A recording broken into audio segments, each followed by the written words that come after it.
filho de Amitai, com esta ordem: vá depressa à grande cidade de Nínive e pregue contra ela, porque a sua maldade subiu até a minha presença.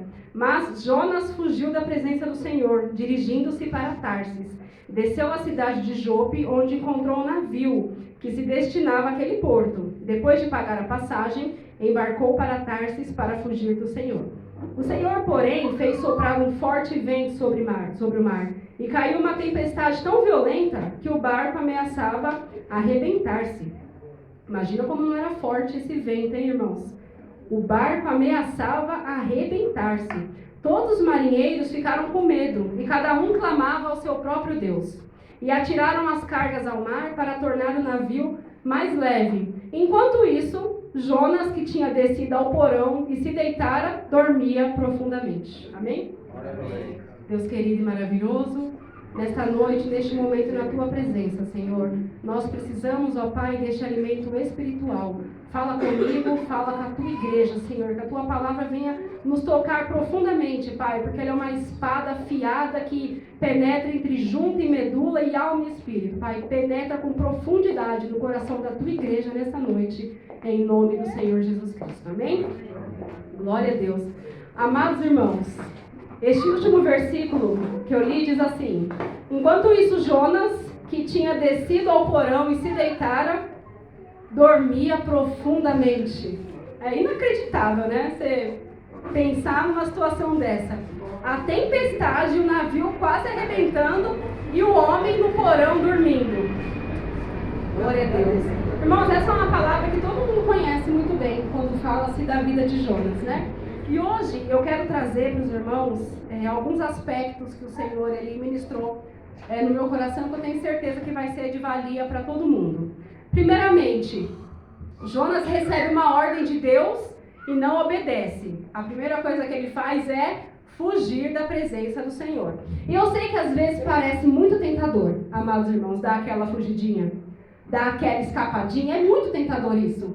Porque o mundo tem tanta coisa para te oferecer. Às vezes você não está nem no mundo, às vezes a tua casa mesmo, um celular, uma televisão, um filme, ficar sem fazer absolutamente nada. É tão tentador você dar aquela fugidinha, ao invés de você falar: não, eu vou me posicionar, eu vou fazer a obra de Deus, eu vou orar porque eu ainda não orei hoje, eu vou ler a palavra de Deus porque eu preciso alimentar o meu espírito, assim como eu acordei, tomei café da manhã, almocei, tomei café da tarde, depois fui no McDonald's, comprei salgadinho, comprei um brigadeiro, bebi um suco, bebi um refrigerante. A gente come tanta coisa para alimentar a nossa carne e às vezes passamos o dia inteiro sem alimentar o nosso espírito. Precisamos nos posicionar para ler as escrituras, para aprender. Precisamos nos posicionar em oração, amados irmãos. A gente, para buscar Deus, às vezes a gente faz um ritual tão grande, não é verdade? Tem um filme que se chama Quarto de Guerra, ou Quarto de Oração. Quarto de Guerra. Um filme muito bonito. Mas você pensa, e se eu não tiver um closet, o que vai ser da minha vida?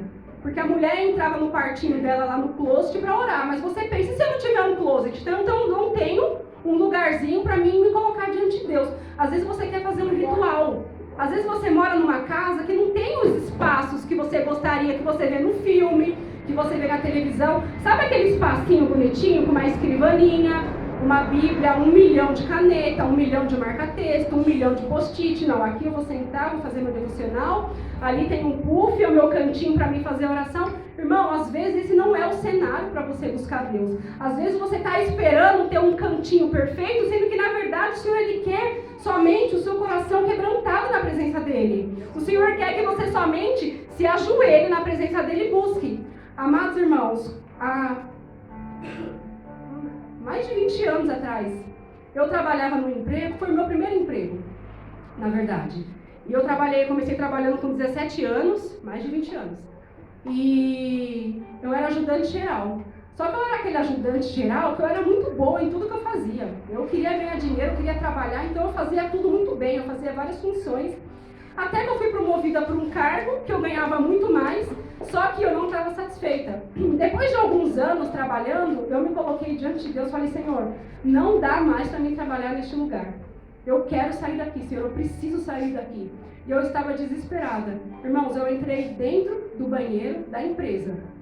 O banheiro sujo, onde todo mundo usava. Mas foi dentro daquele lugar que eu me dobrei, eu coloquei de joelho na presença do Senhor e o Senhor me confirmou. Pede as suas contas que você vai ter todos os seus direitos. Então isso, irmãos, é o Senhor falando conosco, nos lembrando que não precisa ter um momento certinho, você não precisa fazer aquele ritual para buscar Ele. Você tem que simplesmente conversar com Ele. Você tem que simplesmente se dobrar e buscar a presença do Senhor. E nesse dia eu me ajoelhei dentro do banheiro, que ainda não havia sido lavado, orei ao Senhor, busquei e imediatamente desci para pedir as minhas contas. Ele me mandou embora, não fez acordo dos 40%, liberou o fundo de garantia, liberou tudo que eu tinha. E na minha rescisão ele depositou R$1.000 a mais, amados irmãos. Porque foi permissão de Deus. E vou falar para você, irmão, meu chefe era coreano. Coreano é miserável, mas o Senhor ordenou, ele foi lá e fez, ele foi lá e pagou. Porque no momento de obediência, no momento de aflição, eu não olhei o nojinho, eu não falei, peraí, Senhor, eu vou fazer uma situação aqui, eu vou preparar um canto, eu vou comprar minhas canetinhas na Shopee e vou esperar chegar. A hora que chegar, eu sento e faço meu devocional. Não é assim, mulheres? A gente não quer uma Bíblia. Olha a minha Bíblia aqui, irmãos. Ela é toda pintada, ó. Ela é toda pintada. Porque a gente gosta de fazer isso na Bíblia. A gente gosta de pegar uma canetinha e fazer uma anotação. Eu gosto, pelo menos. Mas quando você está no momento de aflição, é só você clamar ao Senhor. Você não precisa do quartinho especial. Você precisa se dobrar na presença do Senhor. E quando você não se dobra, o Senhor ele vai te colocar em situações que você vai ser obrigado a clamar. Sabe aquela situação de vida ou morte? Ou você clama ou você morre. Foi isso que aconteceu com Jonas.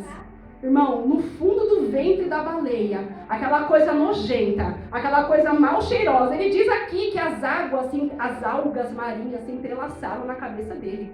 A comida que a baleia tinha comido, ó, se entrelaçava na cabeça dele. No momento do nojinho, no momento de aflição, ele teve que clamar ao Senhor, porque ou ele clamava ou ele morria. Irmãos, mas Jonas, ele só chegou nessa situação porque ele o quê? Desobedeceu o Senhor. Irmãos, a palavra de Deus, todo pregador que vai vir aqui, ele vai usar a palavra obediência pelo menos umas 50 vezes. Porque esse é o X da questão. Essa é a situação, a solução da sua vida é você andar em obediência. Obedecer a Deus. Jesus obedeceu ao Pai. Depois que ele obedeceu ao Pai, ele foi elevado, o seu nome é um nome sobre todo nome. Ele é o Todo-Poderoso. Toda a plenitude da glória de Deus está sobre o nome Jesus Cristo. Não há outro, amados irmãos, não há outro. É por isso que é por meio dele. Quando você ora, você precisa falar em nome do Senhor Jesus Cristo. Quando você termina uma oração, quando você faz um clamor, quando você pede, quando você fala algo de Deus, você precisa mencionar o nome de Jesus Cristo. Porque no nome de Jesus Cristo tem poder. Porque Ele fez a parte dele. Ele fez a obra que o Pai mandou. Por isso que Ele adquiriu essa glória. Porque Ele foi obediente até a morte de cruz. E por esse motivo o seu nome está acima de todo nome. Porque Ele obedeceu. Aleluia. Mas a gente não, né, amados irmãos? Os meus planos são melhores. Como eu não sei os planos de Deus para a minha vida, eu sigo os meus, não é verdade? É assim, irmãos? Como a gente não sabe os planos de Deus para a nossa vida, a gente vai lá e faz o que a gente quer fazer. Porque eu já planejei, eu já vi o futuro, eu já imaginei que vai ser assim, assim, assado. Irmãos, Jonas foi para Tarsis. Ele poderia ter ido para 1 milhão de lugares. Ele podia ter ido para a rua de trás, não podia? Ter saído da casa dele e ter falado, vou lá para o Secap, eu estou aqui nesse lado, vou para o Secap. Eu vou lá para a Flórida, para o Monte Carmelo. Não, ele pegou um navio e fugiu para outro. É interessante, né? É interessante, né? Eu não sei se passou na cabeça de Jonas isso, né? Que Deus não ia achar ele onde ele estava. Será que a gente chega num nível desse, o nosso coração é tão arrogante ao ponto de achar que eu vou me pôr debaixo da cama, que Deus não vai me ver? Deus, ele olha tudo, Deus, ele contempla tudo, Deus, ele deixa você escapar um pouquinho, mas depois ele te pega de jeito, irmão. E se ele tem obra, e se ele tem propósito na tua vida, ele te pega de jeito. Aleluia. E enquanto Deus, ele não cumpriu o propósito que ele tem, você pode fugir, o Senhor vai te pôr na prova, o Senhor vai te pôr na dificuldade, até a hora que você abrir os seus olhos e falar, eu preciso retornar para a casa do Pai. Eu preciso voltar para o lugar aonde é o meu lugar, que é na presença do Senhor. Tem pessoas, amados irmãos, que assim, Deus não tem obra na vida. Tem pessoas que não têm, tem pessoas que morrem sem Cristo, tem pessoas que escolhem, não quer Cristo. Não quer, o Senhor está aí para todos. Tem pessoas que não quer. Tem pessoas que morrem sem Cristo porque escolheu. A gente vê tantas barbaridades na internet, pessoas que fazem cultos a Satanás mesmo, pessoas que se dizem ateus, não querem Deus. É como o pastor Lucas falou num estudo, e é verdade. Para você ser um ateu, você precisa ter muita fé, não é, pastor? Irmãos, porque as provas que eles mostram que Deus não existe são provas tão absurdas que você tem que ter muita fé para crer que aquilo é verdade. Para você ser ateu, você tem que ter mais fé do que crente para ser ateu. Porque é cada argumento que você fala, gente, que absurdo, como pode acreditar numa coisa dessa? E tem muitos. Então tem pessoas que Deus não cumpre, Deus não consegue realizar a obra. Deus não consegue realizar e a pessoa morre sem Cristo. Mas se Deus tem uma obra na tua vida, você nasceu no berço evangélico, você trilhou os caminhos do Senhor, por um momento você se desviou, Deus ele vai te buscar onde você for. Principalmente se você tiver mãe e pai que está de joelho orando por você. Deus vai te buscar aonde for. Lá no Seol, como Jonas foi buscado, ó, lá no Seol, lá no ventre da baleia, lá nas profundidades, Deus vai te buscar. E como eu estava dizendo, Jonas fugiu para Tarsis. Tarsis era uma cidade marítima também, né? Tinha porto. Inclusive, amados irmãos, a palavra do Senhor diz que quando Salomão estava construindo o templo do Senhor e construindo o seu grande palácio, era de Tarsis que ele importava ouro, prata, marfim, macacos e pavões. Olha que a extravagância deste lugar. Era de lá que vinha, irmãos, essas pedras preciosas. O templo do Senhor foi construído com as pedras preciosas que vinham de Tarsis. Irmãos, o que isso nos mostra? Que às vezes a gente está fugindo para um lugar porque carnalmente aquilo que você enxerga é mais bonito, é mais favorável, é um lugar extravagante, é um lugar de glória, é um lugar glorioso que mostra que vai ser bom para você, que você vai se divertir, você vai ser feliz de verdade, porque não custa nada, não tem problema você se juntar àquela rodinha, você fazer uma piadinha, não tem problema você beber de vez em quando, não tem problema você se juntar na roda dos escarnecedores. Tarsis é isso que representa, irmãos, a glória do mundo, o brilho que o mundo te oferece, a riqueza que o mundo te oferece. Agora você servir a Deus é você ser convidado para falar do amor de Deus para um assassino, ser convidado para falar do amor de Deus para um inimigo, para aquele que ofendeu você, para aquele que deu na tua cara, para aquele que ofendeu teu irmão, a tua irmã, teu pai, tua mãe, para aquele que te prejudicou. Isso é bom? Isso é atraente, irmãos, quando você olha? Se você tivesse que escolher, o que você escolheria? Isso não é atraente. Irmãos, mas não é sobre o que eu penso, sobre o que você pensa. Você se alistou em um exército. Você se alistou para esta guerra, você tem que seguir as ordens do teu general. Você segue as ordens do seu patrão, no seu emprego, você não serve? Irmãos, a gente tem que seguir as ordens do nosso general. Precisa Deus descer aqui e falar com você diretamente? Faça isso, meu servo. Faça isso, a minha serva. Você não confia nos ministros que Deus colocou aqui? Você não confia no poder da palavra do Senhor? Então você precisa pedir para Deus um espírito de homem, de servo subordinado. O que está te faltando é um espírito de subordinação. Um espírito que você respeita a hierarquia. Um espírito que você respeita a palavra. Um espírito que você respeita alguém que tem mais autoridade do que você. Essa igreja está aberta há mais de 20 anos porque Deus colocou autoridade sobre o pastor dessa igreja. Se a gente não crê no que o pastor da igreja está falando, irmãos, é porque somos insubordinados. E Deus não aceita isso. Deus detesta esse espírito. Se você não ama o seu irmão quem você vê, como você vai amar Deus que você nunca viu? Se você não respeita o seu irmão que você vê, como você vai respeitar a Deus que você nunca viu? Aleluia! Às vezes servir a Deus é difícil porque Deus é invisível. É por isso. Às vezes é difícil servir a Deus porque Deus é invisível. Você tem medo, às vezes, de falar com o seu chefe, eu vou pedir um aumento. Ou seja, onde você estiver, uma situação, uma pessoa que é mais importante do que você tem medo, você mede as palavras. Você tem receio do que você vai falar. Porque você está vendo a pessoa. Agora, Deus é invisível. Você não vê Deus. Então a gente age assim, ó, de qualquer forma. Irmãos, eu vou falar para você, viu? Eu nunca vi um homem tão bocudo como Jonas. Esse aqui é aquele crente bocudo. Aquele crente que não tem papas na língua, que fala, amados irmãos, esse aqui não teve não. Respondeu a Deus. Olha, como Deus é paciente, como Deus é misericordioso. Porque eu acho que se fosse hoje em dia, você dava tá passando. Existe tá passando, irmãos? A gente quer esconder, né? O nosso desejo da carne, às vezes, de socar alguém, porque você está na bistequinha, como diz o irmão Dirceu, aí você fala o soco santo e o tá passando, mas isso não existe. A gente tem que pedir para Deus o espírito de paciência, que a gente tenha paciência e não se preocupe e não se... Como é, mulher, esse versículo que eu postei lá? Pediu um espírito de paciência para você suportar e ignorar os insultos. É isso que Salomão ensina a gente. Não se ofenda com facilidade. O homem sábio, ele é paciente e não aceita a ofensa, ele ignora o insulto. O homem sábio é dessa forma que ele age. E Jonas fugiu para aquele lugar bonito lá, cheio de pedras preciosas, e não queria ir para Nínive. Sabe, irmãos, eu até entendo uma certa parte, porque naquele tempo era olho por olho e dente por dente.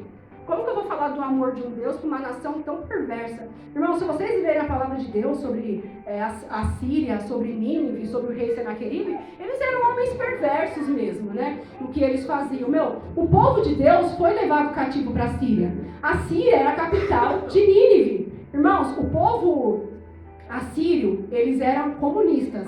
Se você for comparar a política, eles eram comunistas. Ele levou o povo de Deus para ser cativo e ele espalhou o povo de Deus. Cada um em uma cidade. Eles espalharam para quê? Para enfraquecer o povo. Eles deixaram os doentes na cidade e levou os homens fortes, os homens que podiam guerrear, os homens inteligentes, os homens que podiam trabalhar, mas eles, separou os homens não se unirem, os homens enfraquecer. Isso aí é uma característica muito forte em governo comunista. Eles acabaram com Israel. Eles acabaram com Israel. Tudo foi permissão de Deus, mas eles acabaram com Israel. Jonas, ele sabia de tudo que tinha acontecido, ele sabia que o povo era perverso. E qual que era o medo de Jonas, meus irmãos? Se eu for pregar a verdade para o povo de Nínive, e se eles se arrependerem? Deus também vai se arrepender do mal que ele ia fazer. Irmãos, é terrível quando a gente tem esse rancor no nosso coração. Uma pessoa peca, uma pessoa comete um pecado, a gente quer que ele vá direto para o inferno. Que ele pecou, que ele pague os seus erros, que ele pague os seus pecados. Falta misericórdia na gente. Falta um coração bondoso. Falta, assim, um Espírito de Jesus Cristo dentro de nós mesmos. Que Jesus Cristo, ele é misericordioso, ele é amoroso. O Senhor, ele perdoava todo mundo que se arrependia. O Senhor não olhou para ninguém e falou, sai daqui, miserável, vai para o inferno. Você pecou, eu não te quero mais. Não. O Senhor, ele nunca fez isso com ninguém. O Senhor, ele fala, vai e não peques mais. Mas se acontecer de você pecar, o Senhor te perdoa de novo. O Senhor é compassivo. O Senhor é amor. A gente não. A gente é cheio de rancor. A gente é cheio de ódio. A gente se ofende com facilidade. Você olha para o irmão, você olha para a cara, o irmão está com a cara fechada, você acha que ele está pensando mal de você. O irmão fechou a cara ali, ele está falando mal de mim, ele pensou mal de mim. Irmãos, isso é um perigo. Isso é uma isca de Satanás, isso. Satanás, ele joga uma isca. Se você come, irmão, você está, A gente precisa olhar com os olhos de Cristo. A gente precisa ser mais compreensível. Até mesmo o dia que o irmão olha para você com cara feia, às vezes ele está passando por um problema tão sério e você não sabe disso. Não tem nada a ver com você. Não tem nada a ver com a tua vida. Estou ali, o irmão com a Jonor. Está ali me olhando com cara feia. Por que motivo ele vai me olhar com cara feia, irmão? O que eu fiz para ele? Não, vamos raciocinar. O que eu fiz para ele? Eu não fiz nada para ele. Eu gosto do irmão. Ele deve estar com fome. Pensa isso. Se ele está me olhando com essa cara feia, é porque o irmão da Jonor está com fome. Agora, se você ficar... Parece brincadeira, mas é verdade. Agora, se você ficar alimentando esse pensamento... Nossa, o irmão está me olhando com cara feia, irmão. Licença, meu. O que acontece? O que eu tenho? Eu só atraio coisa ruim na minha vida, meu. O que acontece comigo, meu? As pessoas só me olham assim. Aí o outro irmão tá com cara feia pra mim, o outro filho da paz do Senhor, ele me ignorou e deu a paz do Senhor pra outro, ele olhou na minha cara. Irmãos, isso não acontece dentro da igreja? Irmão, isso acontece. Isso acontece. Tem pessoas que superam, tem pessoas que levam ofensa pra casa e ficam lá, meses remoendo. E se ele puder um dia, ele joga na tua cara aí. ser humano. Foi por isso que Jonas disse: Senhor, o meu medo é eu ir pregar, o povo se arrepender e você perdoar, porque eu não quero que o Senhor perdoe este povo. Irmãos, e por incrível que pareça, depois que Jonas clamou no ventre da barriga do peixe, incrível, né, irmãos? Um peixe engoliu ele e permaneceu vivo ali. É sobrenatural isso, é surreal, parece historinha de criança mesmo, né? Culto de criança. Coisa ilustrativa, não, mas foi real mesmo. Um grande peixe engoliu ele. Dentro da barriga do peixe, ele estava prestes a morrer, ele clamou ao Senhor, o Senhor ouviu a oração dele. Irmãos, não espere você estar dentro de um grande problema, você está dentro de uma grande tempestade, para você clamar a Deus por socorro. Não espere chegar nesse ponto. Você sabe que o mundo está aí, o mundo é perverso. O diabo é real, irmãos, o inferno é real. O céu é real, Jesus é real, o sacrifício foi real. Escolha estar na presença, escolha buscar o Senhor, escolha comer da palavra de Deus todos os dias. Escolha isso, irmãos. Salomão, por muitos e muitos anos, escrevendo seus provérbios, Salomão, ele lamentava, porque a vida era muito curta.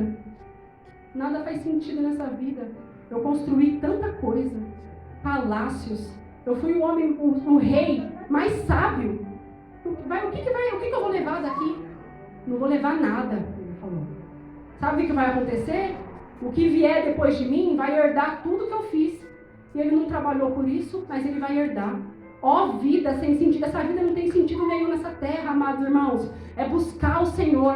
É buscar o Senhor enquanto se pode achar. Mas, resumindo, porque o tempo já está também finalizando, o Jonas, a baleia cuspiu ele na praia, da onde? De Tarsis. Então o Jonas foi lá. Eu lembro que o irmão João dos Santos pregava muito essa palavra. Eu lembro uma vez que ele pregou e disse assim: aí a baleia cuspiu o Jonas na areia. Com certeza Jonas estava todo cheio de baba. Ele voltou lá no mar, tomou um banho primeiro, depois o irmão lembra que ele falou isso? Alguém lembra isso? Foi tão bonitinho ele falando. Depois o pastor Adão pegou a mensagem e falou: irmãos, o irmão João falou uma coisa que eu nunca pensei. É verdade, né? A baleia cuspiu ele na areia, ele ficou cheio de baba, todo nojento, com a areia grudada. Ele voltou no mar, tomou um banho e depois ele foi para a cidade de Nínive. Menos fedido, né? Foi interessante isso, é verdade. E ele foi. A cidade era tão grande que demorava 3 dias para percorrer. Ele percorreu a cidade. Durante um dia inteiro ele começou a clamar. Começou a falar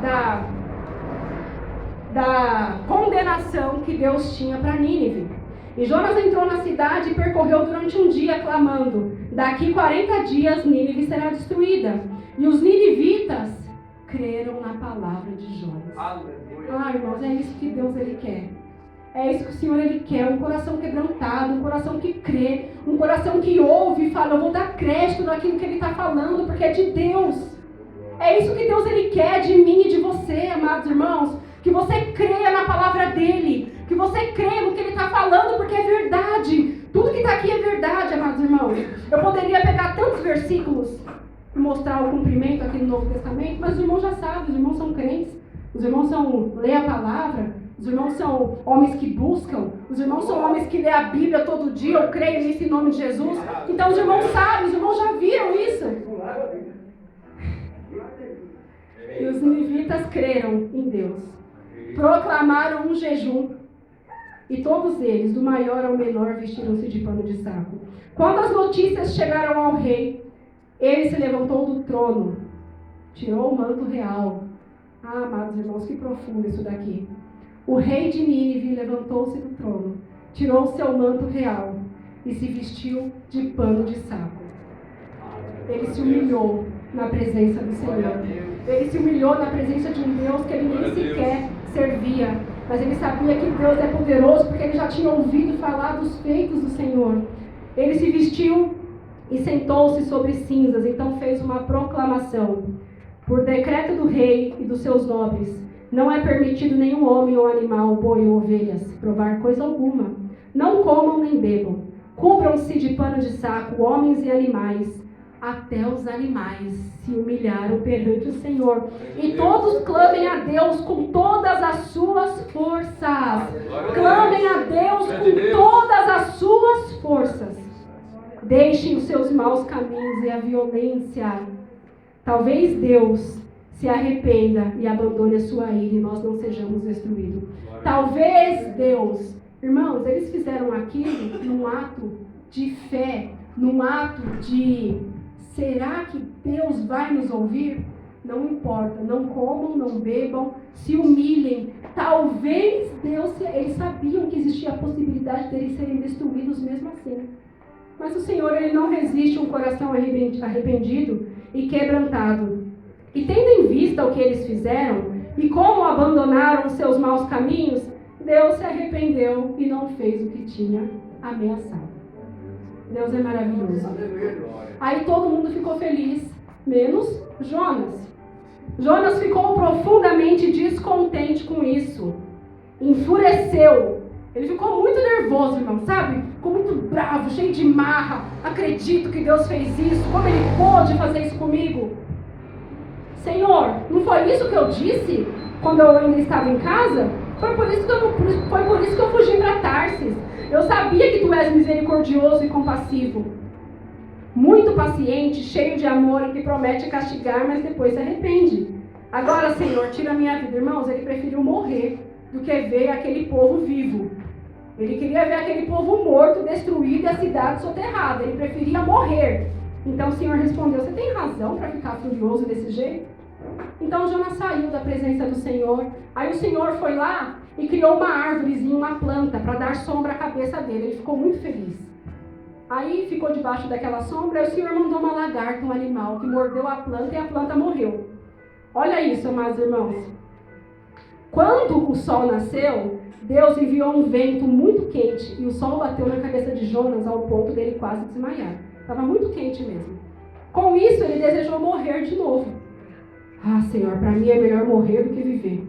Mas Deus disse a Jonas, você tem alguma razão, perguntou de novo, você tem alguma razão para estar furioso desse jeito? E ele respondeu, olha que crente bocudo. Ele respondeu, sim, Senhor, eu tenho. Eu estou muito furioso ao ponto de querer morrer. Irmão, que bocudo.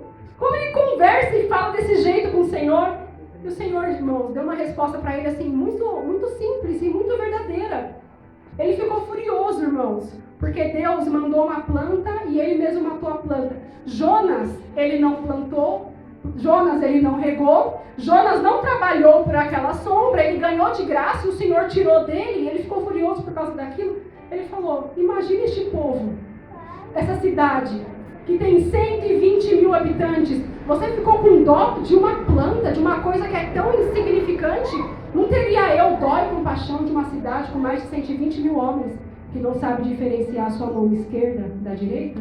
Ou seja, amados irmãos, tem homens que pecam pela sua ignorância. Tem homens que pecam porque não conhecem a palavra de Deus. Tem homens que pecam porque não sabem que é um pecado que leva à morte. Mas quando ouve a palavra de Deus, aquilo brota na sua vida, aquilo brota no seu coração. E quando ele vai fazer a obra de Deus, ele é uma bênção. Ele faz, ele adora, ele bota fogo no mundo, ele traz alma para a igreja, ele faz a obra de Deus ir para frente. E é isso que o Senhor, Ele nos ensina. É isso que o Senhor nos ensina. Ter um pouquinho mais de misericórdia. Ter um pouquinho mais de misericórdia com aquele que peca. Ter um pouquinho mais de paciência. E outra coisa, amados irmãos, eu não sou juíza e vocês não são juiz. Se alguém tiver que ser corrigido, deixa que o ministro da igreja corrige. Deixa que o Deus Todo-Poderoso fala através da palavra. Existe uma hierarquia na igreja. A gente não pode sair apontando o dedo e acusando os erros de todo mundo. Uma hora Deus vai chamar. Uma hora Deus vai falar. Uma hora o pastor vai advertir. Exortar. Uma hora o pastor vai exortar. Não queira estar no lugar de juiz, porque da mesma maneira que você julga, você será julgado. Amém? Então é isso, amados irmãos. As palmas louvem ao Senhor Jesus. Grande Deus.